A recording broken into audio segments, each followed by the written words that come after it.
Buenas tardes, en este video vamos a hablar acerca de la Declaración Universal de los Derechos Humanos, o también conocida como la Carta de París de 1948. Esta nace a partir de diferentes precedentes de gran importancia a lo largo de la historia. Encontraremos en primer lugar distintas problemáticas de la humanidad que han trascendido en el tiempo, como lo es la desigualdad, la esclavitud y el abuso de poder por parte de ciertos sectores de la población que actúan sin Dios ni ley, en virtud, digamos, de su posición económica, política e inclusive racial. Ese menoscabo, en su momento, generó en Francia la Revolución Francesa y eventualmente en 1789 ya tenían una declaración de los derechos del hombre y del ciudadano. Declaración de talante ius naturalista, debido a que eran derechos que se entendían universales, inalienables y que eran propios del ser humano. Ya entrando a la era moderna, vemos cómo estalla la Primera Guerra Mundial y la Segunda Guerra Mundial, siendo esta última la más alarmante, pese a que ambas fueron francamente desastrosas. En los años 1939 se había desatado la Segunda Guerra Mundial y dicho hito tuvo una magnitud que aterrorizó a todo el mundo, ya que a diferencia del anterior, la humanidad había mejorado de forma desmesurada su tecnología, y dicho avance era directamente proporcional a los avances militares que cada vez se volvían más perversos. Todo esto tuvo como consecuencia que millones de personas murieran a manos de las fuerzas del eje y también de los aliados. Y de hecho resulta impactante saber del uso de campos de concentración como arma biológica para acabar con la población judía y con los distintos militares secuestrados. Resulta impactante saber de la experimentación sobre seres humanos a manos de los nazis y del Escuadrón 731 en Japón.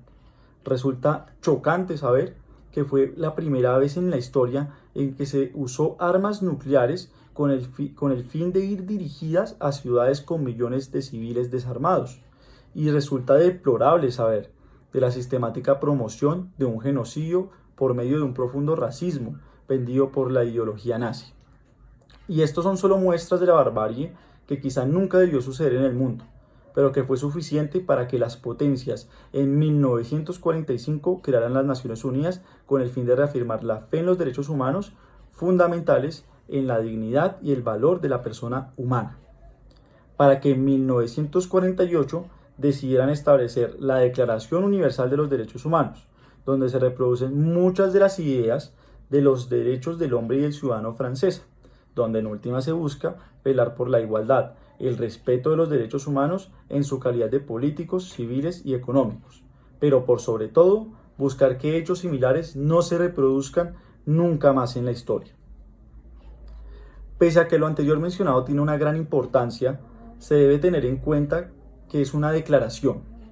y esto resulta problemático porque se requiere de una disposición de orden jurídico internacional con poder coercitivo,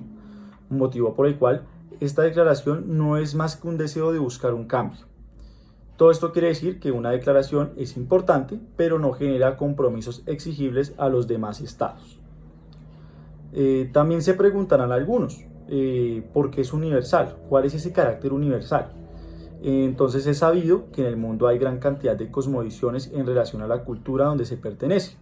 y es por ello que se cuestiona ese carácter universal o natural, si se quiere, de los derechos que se disponen en dicha carta.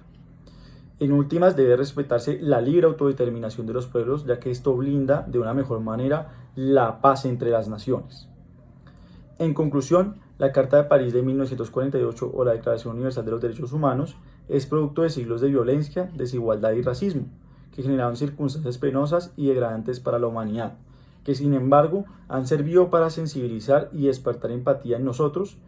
y nos ha animado a pensar que quizá algún día todos seamos tratados a la luz de la igualdad en el margen de un derecho que nos proteja en nuestro pensar, en nuestro vivir y nuestro querer en el día a día, pero siempre teniendo de presente las críticas anteriores mencionadas, sobre todo la de la libre autodeterminación de los pueblos, en donde se tiene que buscar que este tipo de tratados, este tipo de declaraciones sean ratificados, digamos, en virtud de esa diferencia cultural que cada uno de los pueblos tiene. Muchas gracias.